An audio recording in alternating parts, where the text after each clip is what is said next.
अस्सलाम वालेकुम, मैं हूं तरीन फातिमा और आप देख रहे हैं मेरा फेसबुक और यूट्यूब चैनल। उम्मीद करती हूँ आप सब लोग भी खैरियत से होंगे।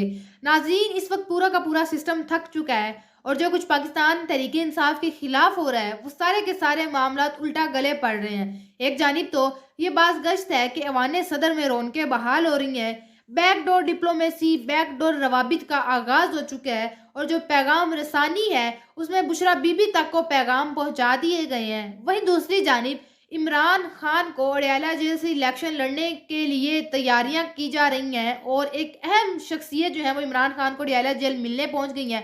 100% कंफर्म खबर है जो आपको मैं दूंगी और आपको इससे आगाह करूंगी कि इमरान खान को इलेक्शन लड़वाने के लिए एक अहम शख्सियत अडयाला जेल जा पहुंची है। ये सारी की सारी एक अहम डेवलपमेंट, एक अहम एक्सक्लूसिव न्यूज़ आप तक पहुंचाऊंगी। फिर वहीं दूसरी जानिब साथ साथ साइफर केस के जो ट्रायल है उसको रोक दिया गया है। साइफर केस पर हुक्म इम्तना यानी इस्लामाबाद हाई कोर्ट की जानिब से स्टे ऑर्डर जारी हो चुका है। शाह महमूद कुरैशी को 12 मुकदमात में रिलीफ भी मिल गया है, लेकिन जो कुछ कल शाह महमूद कुरैशी के साथ हुआ वो पूरी दुनिया ने देखा, पूरी दुनिया के मीडिया ने उसको ब्रेकिंग न्यूज़ बनाई।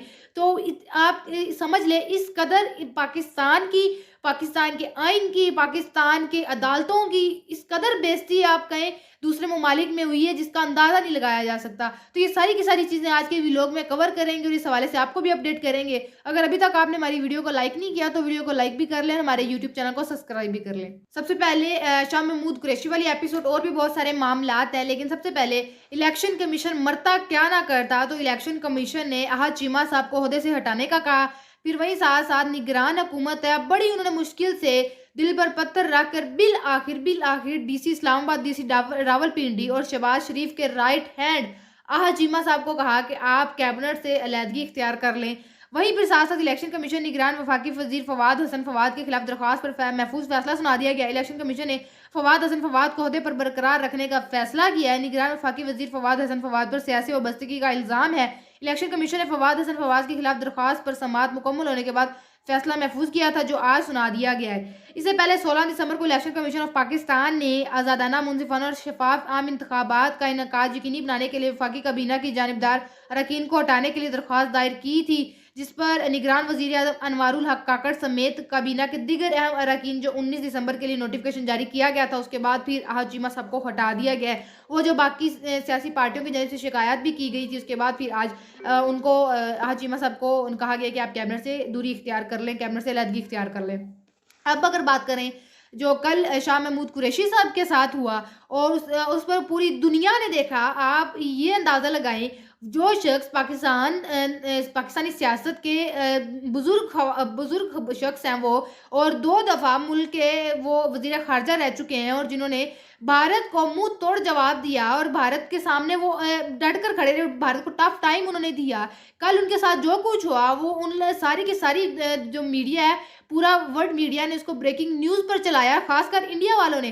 तो आप ये समझे कि पाकिस्तान की अदालतों का क्या इमेज रह गया होगा कि जिस तरह पाकिस्तान के दो टाइम वज़ीर ख़ारजा जो शख्स रह चुका है उसको जिस तरह घसीट कर धक्का मुक्की के साथ मुक्के मारे गए और वो एक जो एसएचओ है, इस तरह उसने शाह महमूद कुरैशी को धक्के दिए, मुक्के मारे, तो उनको शाह महमूद कुरैशी साहब को गालियां दी। तो ये कौन सा तरीका है? अगर आपने गिरफ्तार करना है तो एक बुजुर्ग वो सियासतदान है, उनके आप सफ़ेद बालों का कुछ हया करें, तो उनको तरीके से आप बिठाएं प्रिजन वैन में और आप लेके जाएं। वो खड़े आप उनको धक्के दे रहे हैं और साथ आज फिर जब उनको अदालत में पेश किया गया तो इस तरह उनको पेश किया गया जिस तरह वो कोई दहशतगर्द होते हैं, उनको हथकड़ियां लगाकर अदालत में पेश किया गया। आप इससे अंदाज़ा लगाएं, जब आज शाह महमूद कुरैशी साहब को अदालत में लाया गया तो उनको हथकड़ियां, हाथों में हथकड़ियां लगाकर और बख्तरबंद गाड़ी में अदालत में लाया गया। और आज फिर जब पुलिस ने वाइस चेयरमैन तरीके साहब की ड्यूटी मजिस्ट्रेट सैयद जहांगीर अली की अदालत में पेश किया, तो वहाँ फिर आके शाह महमूद कुरैशी ने जुडिशल मजिस्ट्रेट के सामने जो बयान जिसमें उन्होंने बोला कि एसएचओ जमाल ने मुझे मुक्के मारे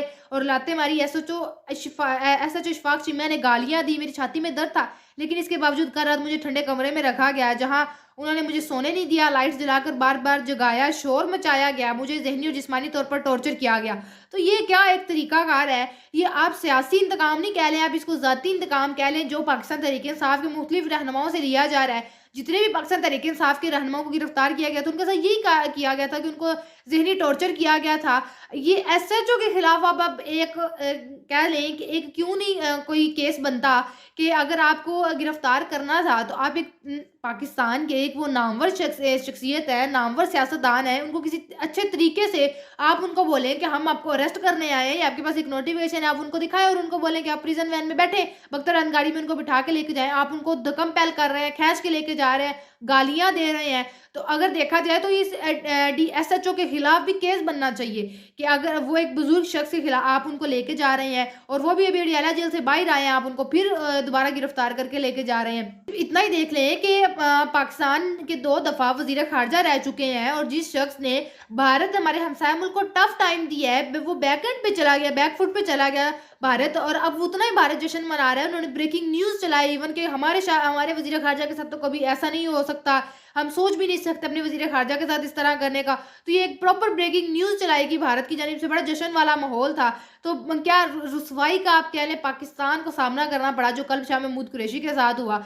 और फिर वहीं दूसरी जानिब जब शाह महमूद कुरैशी साहब अदालत से बाहर आए तो उन्होंने फिर वहाँ पर विक्ट्री का निशान बनाया और वकला की जानिब से भी नारेबाजी की गई कि अगली बारी फिर न्याज़ी कौन बचाएगा पाकिस्तान, इमरान खान, ये नारे लगाए गए थे वकला की जानिब से। मतलब आप जज्बा देखें, जज्बे को कम नहीं कर पाए। इतना सब कुछ करने के बावजूद टॉर्चर किया गया, सोने नहीं दिया गया, वकला फिर भी नारे लगा रहे बाहर निकल के और विक्ट्री का निशान बनाया जा रहा है शाह महमूद कुरैशी की जानिब से कि हिम्मत नहीं हारेंगे। सिर्फ कसूर इतना ही है कि खान के खिलाफ अभी तक कुछ नहीं बोला और खान का साथ नहीं छोड़ा।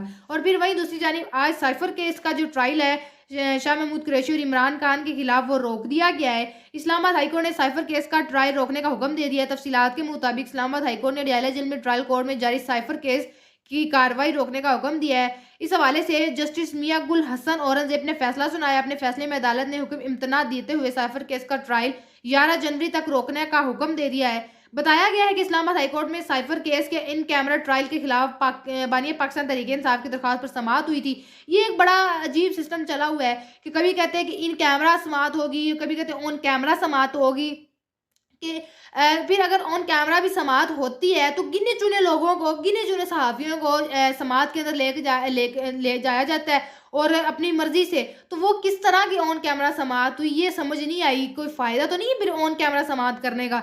मजीद जस्टिस मियां गुल हसन औरंगजेब ने समाअत की। इस पर अटार्नी जनरल ने बताया कि साइफर केस में 25 गवाहान के बयानात कलम बंद हो चुके हैं, जिस पर इमरान खान के वकील सलमान अकरम राजा ने कहा कि बहुत से गवाहान के बयान इस अदालत के फैसले के बाद रिकॉर्ड हुए हैं। मौके पर जस्टिस मियां गुल हसन औरंगजेब ने कहा, मैं खुद को इस अदालत के साइफर ट्रायल के खिलाफ पिछले केस की कार्रवाई से लातल्लुक नहीं कर सकता। साइफर ट्रायल जिस तरीके से हो रहा है इस पर फिक्रमंद हूँ। ओपन ट्रायल क्या है ये वाज़ह कर चुका हूँ। तुम आ जाओ और तुम आ जाओ, ये ओपन ट्रायल नहीं होता। वही बात कि अपनी मर्जी से गिने चुने लोगों को लाना वो ओपन ट्रायल नहीं है, ऑन कैमरा समाअत नहीं है। अगर आप कह रहे हैं अगर ऑन कैमरा ओपन ट्रायल वो होता है जिसमें जो शख्स मर्जी आना चाहे वो आ सकता है।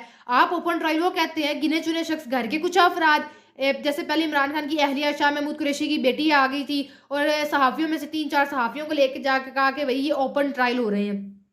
मजीद कहा गया इस पर अटार्नी जनरल ने कहा कि मीडिया को इजाज़त है कि जो चाहे आ सकता है। इस दलील पर जस्टिस मियां गुल हसन और ने रिमार्क्स दिए कि ऐसा नहीं होता, इस बारे बाकायदा आर्डर होना चाहिए।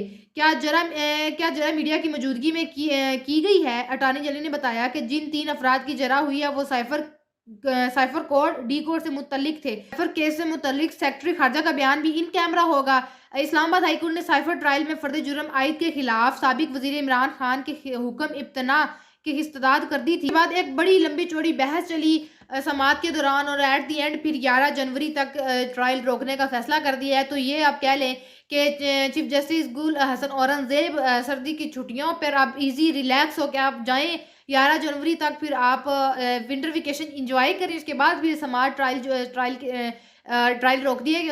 उसके बाद साइफर केस पर समाअत होगी। जो इस वक्त पाकिस्तान की सियासत में हो रहा है यही कहा जा सकता है कि जमहूरी मुल्क में इस तरह के मनाजिर नहीं होते जो पाकिस्तान की सियासत में पाकिस्तान के सियासतदानों के साथ किया जा रहा है। और फिर वही साथ साथ इस्लामाबाद में हर चीज़ रुक रही है, जैसा कि शाह महमूद कुरैशी की जिस्मानी रिमांड को रोक दिया गया और जुडिशियल रिमांड उनको वापस अडियाला जेल भेज दिया गया कि अडियाला जेल वापस भेज दें। और फिर साइफर केस के ट्रायल को भी रोक दिया गया है। फिर अब वहीं साथ-साथ इमरान खान को जो डील्स दी जाती थी कि आप उन लोगों से लाइल्मी का इज़हार करें जो फ़ौज के खिलाफ बातें करती हैं, और उनसे लाइल्मी का इज़हार कर दें आप, और आपको एज़ अपोज़िशन पार्टी आप रहेंगी, आपकी खैबर पख्तूनख्वा में हुकूमत रहेगी लेकिन वफाक में आपकी हुकूमत नहीं आएगी, आप मुल्क से बाहर चले जाएँ। ये बड़ी डील्स इमरान खान को दी जा रही थी, लेकिन इमरान खान का एक ही विज़न है कि आइन और आइन की कानून की बालादस्ती। अगर गरीब के लिए कानून है तो अमीर के लिए भी वही कानून है, माफ़ किसी को नहीं करना। इमरान खान तो अपने जो इमरान खान का विज़न है, उस पे इमरान खान डटे हुए हैं। कहते हैं ना कि मिन तरला इमरान खान का किया जा रहा है कि एट लीस्ट कोई ना कोई डील ले ली जाए और ये सारे मामलात को ख़त्म किया जाए, लेकिन नहीं, इमरान खान अपने विज़न पर खड़ा हुआ है और कायम है। तो ये था हमारा आज का व्लॉग। आपसे इंशाल्लाह मुलाकात होगी अगले व्लॉग में। अपना बहुत सारा ख्याल रखिएगा। अल्लाह हाफ़िज़।